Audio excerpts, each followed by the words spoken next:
Hey guys, today I'm gonna be talking about 13 pieces of advice I would have for new or even newer CNAs. This could also be really helpful for people that are considering becoming a CNA. I know some states call it STNA or PCA. There's a couple different ones, and I'm sure I don't even know them all. That's just like the main title that I have where I am, and I am in Wisconsin, if that helps. I've even heard of like Hux too, which is like more clerical, but I don't know. I apologize about the quality of this camera and video. I'm working on getting my tripod put together and it's not going so well, but we'll get there. uh, to explain my background real quick, I have been a CNA for roughly, I think, like 2.5 years. It was in September of 2016 that I got certified, and preceding that, I worked as a nurse aide for about, I think it was like a month and a half, which is at the facility that I was working at the time. It was literally the same exact duties that I was doing as a CNA, except I didn't have that certification title yet, and we only had so long before we had to be certified, otherwise we wouldn't be able to work that position anymore. But thankfully I passed, so that's cool. And I've worked a couple different jobs. I've worked in 2 different nursing homes. I've done home care. I did a little bit in the ER, and that was interesting. And so now here I am today. I just wanted to share some advice with you because I know I had a little bit of a rough transition, and I think that's actually pretty common with newer CNAs. But with that being said, that kind of brings me to my first point, which is try your best not to get overwhelmed. It's going to be extremely difficult, not going to lie. And there will be some days that are easier than others, and some that are harder than others. Some days where you're like, oh, I feel great. Like, I'm so glad I became a CNA. And then there's going to be other shifts where you're like, why did I do this again? And again, that's okay. That's totally normal. Trust me, you're not alone. But especially in like maybe first few days, first few weeks, however long, every person is different. But really, it just, take it as it goes. Try not to get overwhelmed. Just breathe, drink your water. That's huge too, on a total side note. But it's gonna take some time. You're gonna learn some tricks, and you're gonna learn a lot from other people. Don't be afraid when someone gives you construction or constructive criticism. Sorry. There's a difference between criticism and there's a difference between constructive criticism, and know how to take both. If someone tells you like, "Hey, this is one trick I learned." Oh, okay. And then try and implement it. Like if it doesn't work for you, that's okay. But there's some pretty cool tricks out there that I've learned from people that, maybe have only worked for a bit, people that have worked a long time. Like, for example, putting a pull up on someone while they're sitting down and with their pants like half down. It's kind of weird, but it's not that bad, and it's just makes it super easy and quick. Anyways, so that can be huge, really. It'll take some time, but you're going to be okay. You will be okay. When the second thing that I have for you guys is to prioritize. That's going to be huge. Healthcare typically is just really fast paced. You have to multitask. You got this going on, this. But you got to figure out like what's more important. Like, say I'm working in the nursing home and I've got one person, oh, can you just get me a cup of water? And if they're not on fluids, then it's okay. Make sure you know that too. Um, like fluid restrictions. Then, like, yeah, no big deal. Make sure you chart it, all that. If it didn't chart, it didn't happen, by the way. Um, but so say I have that person that's asking for just a cup of water or whatever. I've got one person that needs to be changed, and I've got one person who is just like a one assist walker that needs to go to the bathroom. Just as an example, these three things. So, and again, depending on the situation, like it might be a little bit different, but let's just say that as a really general example. But what I'm personally going to do is I would first go put that one assist person in the bathroom, and if they're able to be left alone, I will do that, let them have their privacy. And while they're going, I'm going to go change that one person and do what I got to do with them. And then if that one assist is ready, I'll go and get them off the toilet or whatever it may be. But if they're not ready, then I'll go get that glass of water real quick. Just kind of going with the flow, and that's going to be a huge thing that you'll have to learn too. Things are going to come up all the time. You might not know what's going to happen next. There's like, it's kind of like a very disorganized routine in a way. Because, like, you kind of know roughly how the shifts is going to go. But things are going to come up all the time. You have to be ready for new things like, hey, can you just help me with this real quick? Oh, that person needs to be helped with that. Um, some things that are bad are gonna happen too, and you have to be ready for that. What if someone falls? That needs to be reported to nurse right away, of course. You have to quick get them to a safe spot, quick call for someone, preferably a nurse, or call for someone to get the nurse depending on where you are and who is around. But just go with the flow, I guess. Number 3, you're going to learn this to be very important. And unfortunately, I learned this the hard way. So take it from me. Don't make my mistake. But I didn't know this, but I definitely know it now. When you go to work, always, always, always bring an extra pair or two of scrubs with you, or whatever uniform you may have. Things happen. Like I said, things come up. Chances are the people you are taking care of are sick or even very sick, and there's a lot of bodily fluids. I cannot even tell you how many times I've been puked on, urinated on, defecated on, spit on, you name it. It's probably happened, and probably more than once. And yeah, that wasn't so pleasant. And if you like say if you have a car that's like just yours, or that only use whatever the case may be, if you can, like, just keep a pair of scrubs and right in your car, and if you don't need it, great, just leave it in there. Um if not, great, that's what its purpose is. But do what you gotta do. And if you forget, hopefully you're gonna be okay. But that's just that. And number 4, talk with your patients and residents. Seriously. Also with your coworkers too. That's also huge. I just saw that. um Communication is key. Seriously, you guys. Let them know what you're doing when you're working with your patients or your residents, whatever it may be. That's going to help relax them, especially for the people that may be newer, if it's a nursing home or an assisted living, or someone that just recently got admitted to a hospital.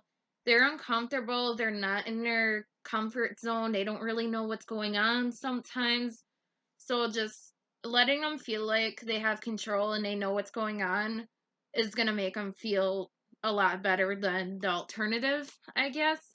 Be prepared to answer questions too. And if you don't know an answer to a question, don't lie or make something up, honestly, because that could get you in huge trouble too.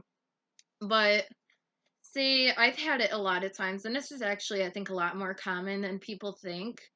But I've had a lot of people tell me, "Oh, hey, do you know what they're giving me this medicine for?" And it's like, "Oh, I'm sorry, but I don't really deal with that, but let me ask a nurse or have the nurse talk to you to give you some clarification." Because I don't want to give them the wrong answer. And like as CNAs, personally, we typically don't really deal with that aspect as much. So you don't want to give them the wrong answer. You're not the one prescribing the medication. Typically, you're not the one dealing the medication. So, okay, maybe dealing isn't the best word. But, so, I mean, best scenario, give them the best answer you can or get them an answer in whatever way possible. Just be like, oh, I don't know, and walk away. That's gonna not make them so happy, to say the least. And kind of unrelated, kind of not, but when you're taking care of someone, just casually talk with them. It's also gonna make them more comfortable. I used to take care of a lady that, as I was working on her ADLs, her HS cares, all of that, we would talk about Everybody Loves Raymond together, and she'd tell me about the episode she watched earlier. She loved that show, and to be quite honest, so do I. And that was just our thing. And she honestly enjoyed when I came in to put her to bed at night or do whatever cares during my shift prior to her going to bed. So not that she didn't like other people, but you really build that connection with people sometimes. And some people are going to be comfortable with you and some people aren't, and that's okay. Like, it's kind of a personality thing too. Some personalities mesh well together. Some people just talk in a way that makes the person feel more comfortable, and that's fine. As long as you're doing your job, you're good. And kind of speaking with personalities meshing, I guess, and some people not as being as comfortable with you, don't take things personal. That is a huge lesson that I learned, and quite honestly, that I'm still learning. Put yourself in their position. Like, say, as for the resident or patient aspect, um, like, I'm gonna stereotype here for a second, but chances are most of those people are on the older side, more experienced side, I like to say. But they're probably scared and don't completely understand what's going on, and they have all these issues going on, and like, we're there to help them. That's what our job is. Like, I would be frustrated too if I had some of these injuries or illnesses that people had, and some people may not be with it. Especially in nursing homes, you're going to be dealing with a lot of dementia and Alzheimer's, and those of you who have dealt with that before probably know what that's like. It's a very rewarding position, don't get me wrong, but there are going to be days where it doesn't feel like it, and people are just more irritable than normal, and that's going to happen. No big deal. Like, we're all human. It happens. And with your coworkers, maybe they might be stressed out too and just make a comment that they normally wouldn't make. And that's not even just healthcare, honestly. But it's like, again, don't take it personal. It's probably not you, and that's fine. You know, a huge, huge, huge one for my number 6 piece of advice. You're gonna have this drilled and nailed into your head, and I will do the exact same right now. Do not break HIPAA. And let me repeat that again. Don't break HIPAA. Even it, like, you can't even verify that someone's at the facility you're working at to someone that may know them. Like, oh, hey, is this person there? I heard they weren't doing so well. Sorry, I'm not allowed to say. Kind of thing. You're not even allowed to confirm or not whether someone was seen or is being seen at the place you're working at. You can't let out any information about them, especially identifying information.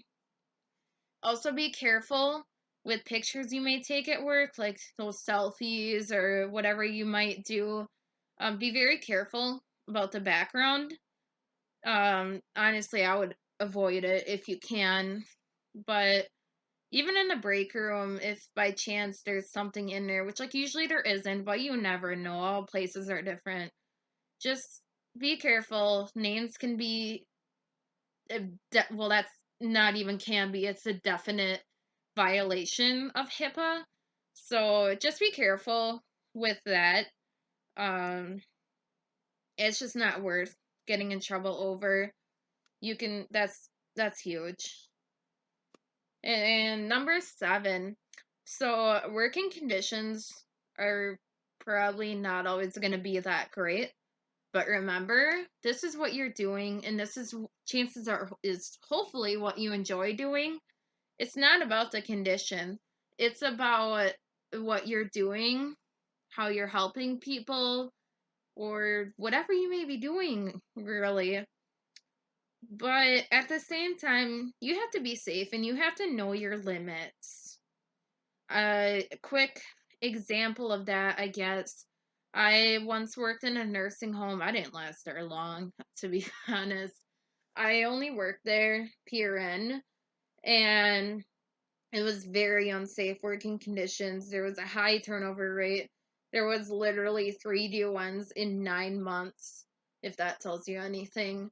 But there was a few like illegal practices that were going on there and a lot of workplace bullying. I reported everything that I should have, and I reported it to the appropriate people. Nothing got done, and I decided that, and I told, and this is literally one of the exact things that I told the DON at the time when I put in my notice. I said, I am not willing to continue risking my safety, the safety of the people I'm taking of, and my certification, especially for issues that I've reported and nothing's been done about. So there was that. Like, you gotta know your limits. Don't kill yourself over a job that would literally post your position the day you died. I'm just saying, it's not worth it. And totally unrelated to that last one, I guess. Don't be afraid to do little things just to make people smile or something. Like, quick example, like say you're putting a resident to bed. I'm going to give a lot of second shift examples typically because that's a lot of what I worked, at least primarily. So, like, just tucking in the blanket under their feet if they like that. Like, learn little things about them, and that's where my fourth piece of advice is also going to come in a bit too, of like just casually talking with them. Find out things they like and just talk to them about that, or just little things like that. Little things like that can go a big way. It can make a big difference. So it just, I don't know, it can do a lot for them. And on those days where you're having a rough day, don't watch it o'clock. I can tell you, it's gonna make things so much worse. It's kind of like the same concept as a watched pot never boils. Basically, like, unless if you have to, like, say for every 2-hour changes, um, just don't. Like, I guess for the purpose of like, oh, I only have 2 hours to go, which to be fair, might not even happen every night, day, whatever it is that you work, because either low census, they could send you home early, or they could mandate you or ask you to, excuse me, to stay late, but I wouldn't. I've only had bad experience with that. I've definitely done that. So, with that being said, too, if they ask you to stay late or come in early, pick up days on your day off, and you don't want to, you have to learn how to say no. Take care of yourself first. It's so important. And honestly, if you're not taking care of yourself, how are you going to take care of others? You have to set an example for them. They're looking at you for their care. It's also going to help you prevent burnout. Big time. Big time. I am also going to do a video of that, talking about that in the near future and sharing a bit of my own personal experience with that. Um, it's just, woo, yeah. Next, different video. So, which kind of goes along with one of my other points with that I kind of just said already too. Learn how to say no to things that you're not comfortable with, whether that be extra hours, extra shifts, or even like just a certain thing that you do at work, like not even an extra shift or something, like cutting corners. There's a difference between doing things like quicker and not by the book, but are still like okay. And then there's things that you know you shouldn't do.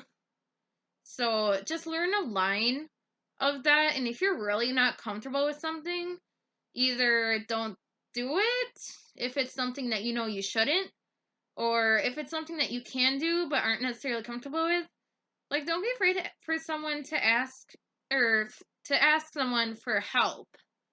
I would rather a CNA come to me and ask me for help rather than being scared and doing it by themselves and then screwing it up and then it takes more time to fix it. That's fine. I wouldn't have a problem with that. And I guess my last 2 points, those also kind of go together, but they're a lot about hygiene and prevention. Like, that's also huge. You guys, we're working in healthcare. There's so much out there. And a lot of the time, you don't even know that you've been exposed to something. You don't know all what people have. So they don't even know it yet. You might not even know it. You may never know it. And especially with like test results coming back, sometimes that can be a thing too. Glove up. Always use standard precautions. I'm just saying I'd rather take a few extra seconds, wash my hands, put gloves on, do whatever I gotta do than to catch an infection, illness, whatever. It's always make sure you shower too. Literally. Every night. Every freaking night, every day, whatever you do, you do you. But I know some people, and I'm actually one of those people, I don't wash my hair every day. I do it every other because it personally dries my hair out a bit. But I still wash my body like just about every day, and I wash it after every shift too, for sure, at least. Because, oh, I don't know, I'm a little bit of a germaphobe, and honestly, a lot of that came from working healthcare. But I'd rather be extra cautious and not get sick. Um, Wash your hands. That's huge. That's one of the most effective ways to prevent illnesses, all that. I'd rather be safe. And then one other thing that kind of goes along with it, kind of doesn't, that ties in. But for those of you with longer hair, like me, when you're working or even when you're just doing certain things, tie it back, tie it up, tie it back. Don't do like a side braid or anything unless if you're going to throw it behind like that. Because say you're leaning over someone kind of and cleaning up things, to say the least. You don't want your hair to accidentally get into it, especially because it's easy to forget about it, and then you're like, oh boy. So keep a hair tie with you if you do that. Whole extra scrub pair, all that. Maybe throw in a couple hair ties too. Keep them in your purse, whatever you got to do. That can be very helpful as well. It's important to know, but as well as all these other things, at least if there's some, which actually that brings me to end of my thing, I think. Yeah. So if you want to add anything for those of you that may be more experienced CNAs or maybe not even experienced, but something that I may not have covered, because to be quite honest, I came up with that in like 10 to 15 minutes. But hey, we're all a team. We're all trying to help each other out. So if you'd like to share a tip or piece of advice or anything in the comments, please feel free. We're always learning, no matter how long we've been working for. We unfortunately don't know everything. And some people are going to know things that some aren't. So I would rather share my knowledge with someone if it's going to be helpful, beneficial, all that. But as always, questions, comments, concerns, anything else you'd like to add, please feel free to leave in the comments. I'll probably respond to most things if I even get comments, to be quite honest. But other than that, I'm going to leave all of my social media links down below. Please feel free to subscribe, and I'll talk to you next time.